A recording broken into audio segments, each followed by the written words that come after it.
సనత్కుమారుల వారు చేసిన శ్రీమద్భాగవత సప్తాహానికి రాసిన వ్యాసుల వారు చెప్పిన సుఖబ్రహ్మ భక్తి జ్ఞాన వైరాగ్యములు కూడా అక్కడికి వచ్చి కూర్చున్నాయని తెలుసుకున్నాం కదా. అయితే ఆ సప్తాహం అయ్యేసరికి ఆ జ్ఞానానికి ఆ వైరాగ్యానికి కూడా ఆ వృద్ధాప్య దశ పోయి యవ్వన దశ వచ్చింది. అంటే దాని అర్థం ఏమిటి అంటే మనమందరము కూడా శ్రీమద్భాగవతాన్ని ఆశ్రయిస్తే మనలో ఉన్న ఆ భక్తి జ్ఞాన వైరాగ్యములు మూడు కూడా యవ్వన దశలో ఉంటాయి. అంతేకాకుండా అక్కడికి వచ్చిన కూర్చున్న వాళ్ళలో ఇంకా ఎవరున్నారు అంటే పరమాత్మ యొక్క అంశలైన పరశురాముడు, వ్యాసుల వారు, దత్తాత్రేయుల వారు కూడా ఉన్నారు. దత్తాత్రేయుల వారు శ్రీమన్నారాయణ యొక్క అంశ. అత్రిముని అనసూయలకి ముగ్గురు కుమారులు.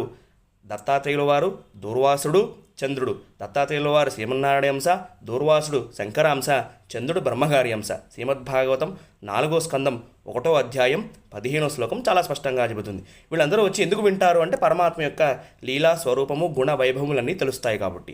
మనం ఎందుకు వినాలన్న విషయాన్ని రేపటి రోజున మళ్ళీ తెలుసు.